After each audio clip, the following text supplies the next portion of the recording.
Hello, I'm Katie Wilson and you're watching Context. Today we'll be discussing the latest developments in the Israel-Gaza war. An Israeli security official says Israel will allow airdrops of aid into Gaza in the coming days, as the UN's Palestinian Refugee Agency says the entire humanitarian system is collapsing, with the number of people dying from starvation rising. Israeli army radio is reporting that foreign countries could carry out possible airdrops in the coming days. Meanwhile, a senior Hamas official has denied that Gaza ceasefire talks have collapsed after the US and Israel withdrew their negotiating teams from Qatar, with Washington accusing Hamas of not acting in good faith. The Israeli government did not say what triggered its withdrawal, but a senior Israeli official was quoted in local media as saying there was no collapse in the negotiations. All sides involved in the talks, including mediators, admit that wide gaps remain on key issues. It comes as President Macron says France will officially recognise a Palestinian state in September, which will make it the first G7 nation to do so. There's lots to unpack here, so let's get straight into it. Joining me today is Maurice Hirsch from the Jerusalem Centre for Security and Foreign Affairs and Lieutenant General Marco Saronja. Thank you for being with us, gentlemen. Now, Maurice, I'd like to start with you, and I'd like to start by reading a quotation from the international editor of BBC News. He says, "There are two versions of reality, one pushed by Israel, backed by the US, and the other coming from Europe and the UN and its agencies. Israel insists there is plenty of food in Gaza. The opposite view, backed by strong, clear evidence, is that restrictions imposed by Israel are stopping vital food and other essentials reaching civilians." What do you make of this analysis from Jeremy Bowen? It's wonderful to hear that the BBC is expressing its usual objective assessment of the situation, already deciding that Israel's version of the story is untenable, whilst the UN organizations that joined hands with Hamas as part of the October 7 massacre, they're obviously the ones that are providing reliable information. Now countries have reinstated funding for UNRWA and said there wasn't... We're talking about the UN Palestinian Refugee Organization. There is no such thing. It's the UN Works and Relief Agency, but it's turned itself into a Palestinian-only organization that was infiltrated by terrorists all the way through, who participated in the 7th of October massacre, who allowed their installations to be used by Hamas. If you remember the picture of the computer server that was found under the headquarters of UNRWA in the Gaza city, these are things which now most donors have reinstated funding for UNRWA, including the UK government, after a UN-authorised independent review found that Israel had not provided credible evidence for those accusations. What do they need? More pictures than the UN employee who was filmed kidnapping the body of Jonathan Sarona? Do they need more evidence than the server farm underneath the headquarters of UNRWA? Do they need more pictures? If they want to, there's an entire site on the government of Israel's website, information that has been sent to UNRWA and to the UN Secretary General that gives a list of UNRWA employees and their Hamas or Palestinian Islamic Jihad positions, including military commanders, company commanders, battalion commanders. It's all there. The fact that UNRWA refuses in any way, to shape or form, to take responsibility for the fact that they were infiltrated by the terrorists is certainly unfortunate, but it isn't because of the lack of evidence. Now, what about this overwhelming and indisputable evidence of that humanitarian catastrophe in Gaza? Now, one journalist in Gaza has said he fainted whilst filming because of hunger. So one thing's clear, that the food is not reaching people who need it. Whose responsibility is it to fix that? I love that idea as well, coming out from the UN. There is the Gaza Humanitarian Foundation, which has been giving out somewhere in the region of almost 80 million meals over the last month and a half. Unfortunately, the UN that serves Hamas has refused to cooperate with an organization that is giving the aid directly into the hands of the Gazans and not via Hamas, not letting that aid to be stolen. Why, you should ask, Katie, now, a leaked assessment by USAID has found no evidence of systematic theft by Hamas of US-funded humanitarian supplies. Oh, and okay, that's USAID, wonderful. USAID was disbanded. What about the fact that we saw the pictures of the trucks being hijacked by the Hamas terrorists? We've seen the Hamas warehouses being raided and by the Gazan people, and there they found all of the aid that has been stolen. We saw pictures just over the recent days of the Hamas terrorists in their tunnels, enjoying the aid, enjoying fresh fruit, enjoying things which they say they're being denied, as you're showing on the screen, the pictures of these poor children. The food is there, the aid is there, the hundreds of trucks are waiting to go into the Gaza Strip, but the UN refuses to cooperate with the Gaza the UN Humanitarian spokesperson Foundation has said that Israel had rejected Hamas. 8 of the 16 UN requests to transport humanitarian aid into Gaza. If you look on the side of of Kogat, you can see exactly what aid has been allowed in, how many times the UN has asked to allow aid in, and how many times exactly that aid was gone in, what quantities have gone in, and you can see that this is all over and above the aid that's already going in via the Gaza Humanitarian Foundation. It's a shame that the UN organizations, and maybe that's where you should focus your questions, Katie. Why is the UN refusing to cooperate with the idea of providing the aid directly into the hands of the Gazans who need it and not going via Hamas? Why does the UN insist on going via Hamas? Let's turn to that aid distribution. And Marco, I'd like to bring you in here. As Israel says it will allow foreign countries to airdrop aid into Gaza in the coming days. But when this happened last year, humanitarian organisations warned it wasn't enough to meet the soaring needs. So how concerned are you about this?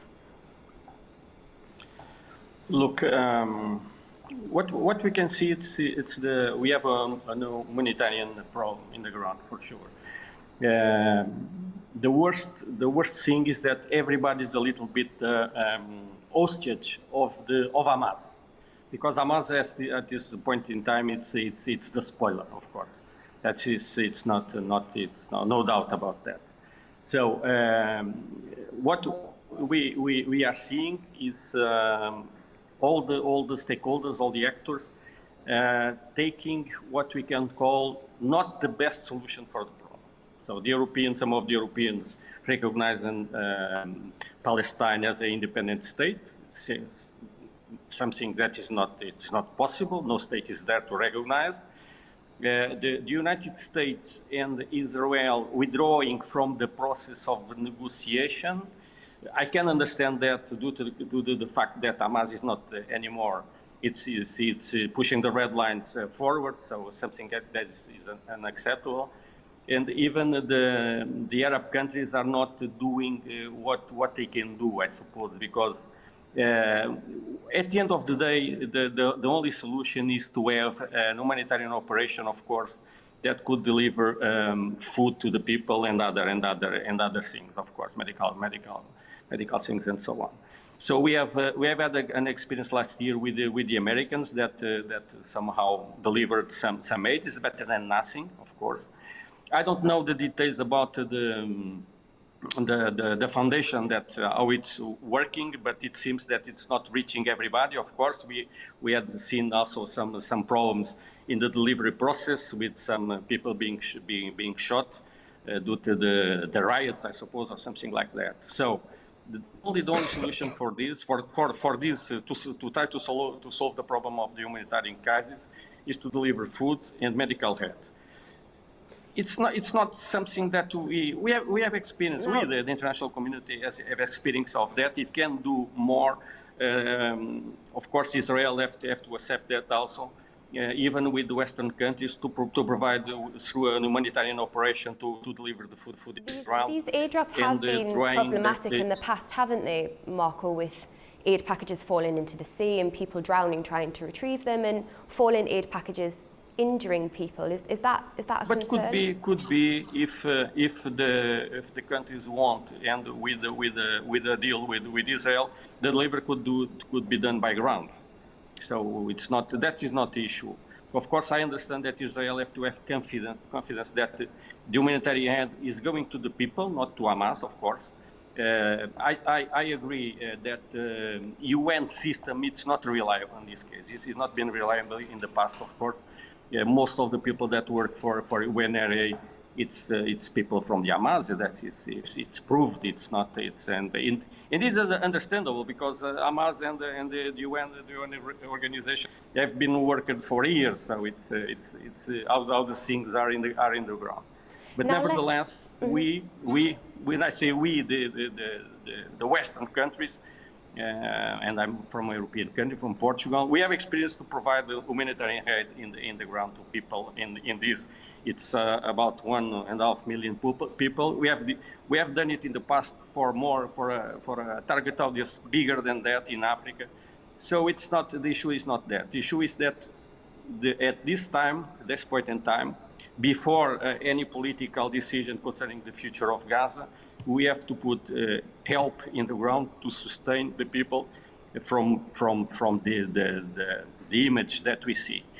Now let's turn our attention to those peace negotiations and where they're currently at. Maurice, what do you make of the US and Israeli withdrawal and the narratives surrounding it? Let's just clarify, there are no peace negotiations. Hamas is not interested in peace. Hamas is only interested in destroying Israel. What they're doing at the moment is using the 50 hostages that they've now held for over 650 days as leverage against Israel, demanding the release of mass murderers and demanding that Israel surrender. That is not peace negotiations. That is not even a reasonable negotiation. And that is why the US have said that Hamas isn't even interested in promoting a peace, any type of even temporary ceasefire agreement. Now, that's when you talk about the humanitarian situation in the Gaza Strip, you should also ask, well, why aren't the UN condemning Hamas, the terrorist organization, the genocidal terrorist organization that has been holding hostages for 650 days? They are the ones who are responsible for this war continuing on. If they were to release the hostages and immediately surrender, the war could end already today.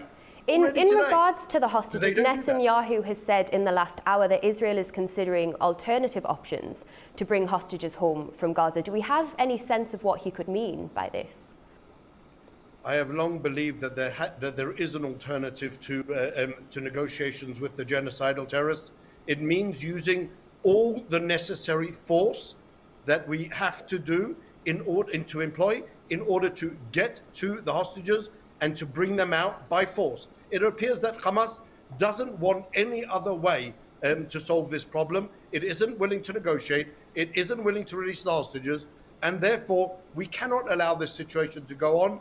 And more force, and yes, it is possible to use more force. And yes, possibly there will be more innocent people killed on the way. And the responsibility lies squarely at the doors of Hamas and the UN that is supporting Hamas and all of those other people like this it's not Israel's Macron, responsibility. who wants to recognize a Palestinian state. To what extent does Israel have responsibility in conducting those operations to minimize civilian casualties? Israel will obviously have to work and operate within the confines of the laws of war, and that's what we've been doing all the way along. But when you have a hostage situation, let me tell you a story about, you've probably seen the film Black Hawk Down, a story about a helicopter, a US helicopter that falls in Mogadishu in 1993. In order to get out those aviators, the US went in with massive force, and in order to prevent the situation of hostages and to release hostages, not a small amount of force can be used. And yes, it can potentially cause collateral damage, all done within the confines of the laws of war. This isn't something which is a new situation. It's something which can be understood and implemented. Obviously, you have to use force if that's what the enemy sees as its main strength against Israel. Marco, you're listening to this. What do you make of this, Marco? Let's see. This is something that, at least in my view, from the very beginning of the war in Gaza should have been done. That was possibilitate that the Palestinians get out of Gaza Strip for refugee camps something that happens everywhere. So the Palestinians were somehow surrounded for fences, and we not a possibility to get out of the actions. The first time I suppose that I see in wars, and I'm a military, that they're allowed to move from the war area. So that is something that should have happened in the past, in the beginning. The two neighbors, the Egyptians and the Jordanians, didn't want that. I can understand why, because they don't want special Jordanian, more Palestinians, more refugees Palestinians in their grounds. And Israel at the time has proposed that if the Americans can operate a refugee camp even inside the Israeli territory in the Negev. So that was no agreement about that, and at the end of the day, what you can see is people locked in a place, suffering the attrition of the war, of course, without any chance to get out of that. So I suppose at this time, the only solution, I suppose, is trying to open some corridors and take the people out of that.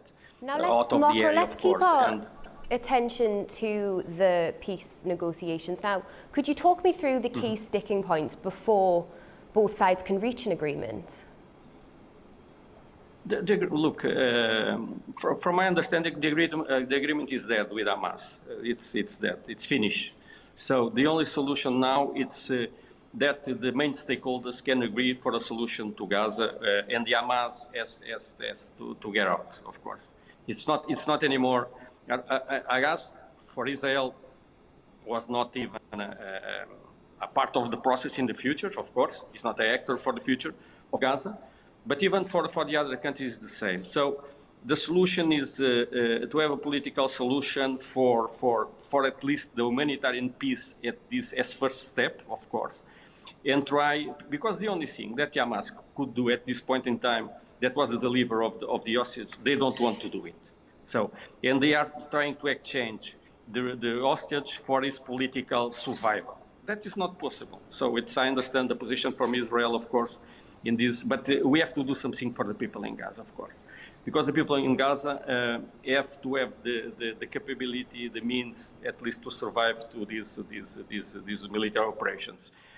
Because without any agreement, of course, the military operations in the ground, and I understand that from the Israel point of view, to increase the operations, trying to finish the presence of Hamas the most quickly possible. Yeah, that will be done with suffering of the population, of course. No. So humanitarian help at first time, yeah, we have a lot of international, the internationals, the countries, or any organization that want to do it, or to coordinate it, I don't know, try to put food and medical help in the ground with the support of Israel, of course, and put the population in a safety area, and try to solve the issue of Hamas by that Israel could solve that issue military. But let's giving turn our some attention opportunity to the population to not to survive. Let's turn our attention to France. And Maurice, France has announced that it will officially recognise a Palestinian state in September, and other European countries are under increasing pressure to do so. What could be the implications of this? Absolutely nothing. It's merely symbolic? It's a merely symbolic expression of a political desire. There is no state of Palestine. A state has, there are requirements within international law that really are the basis for recognizing a state. Palestine, this idea, there's probably more justification to recognize Narnia than there is to recognize Palestine. Marco, what do you make of that? Let's bring Marco in. What do you make of that? For me, it's something like Pilatus did it in the past, washing their hands from the outcome of the solution. So that is not acceptable from the some European countries. because recognizing the Palestinian state is recognizing something that didn't exist. It's but not what about recognizing Netanyahu's negotiating cause, position? Does this not show that Israel is cause, becoming increasingly isolated on the international stage? Yeah, but some of the European countries doing this is a little bit as putting themselves aside of the process, and so just assist what is going on. From my point of view, the Europeans should do more. Of course, they try to engage and to participate in the future of the political situation in the Middle East and in Gaza. Doing this kind of recognition that is not useful for any purpose. I understand internal purpose in France, of course. For internal purpose, I understand that because they have a huge Arab community, as we know. We understand, but for the political way in Gaza, for the military way, for the humanitarian way, it's not enough. The Europeans have to do more, put more pressure in a humanitarian help operation, something of them, coordinating them with the United States, the Arab countries, moderate, and Israel, of course, and try to make a situation that could also, and this is my position, help Israel to come to the end of this operation with a better image that now is a risk to have I know that Israel, the things, Israel is not going to change their ways of action due to the international community opinions. Of course, we know that. What is important is the Israeli opinion and the United States opinion, of course. But the Europeans have to do more and not wash the hands from this and putting aside and help and wait for something that the United States, Israel, and the Arab countries are going to do it. So Thank you very much, gentlemen, for joining us on the programme. It's been great to have both of your insights. Thanks for having us. Thank you very much. Good afternoon. Now, that brings this edition of Context to a close. Keep watching A News for all of the latest developments on Israel and Gaza. Thanks for watching. Bye for now.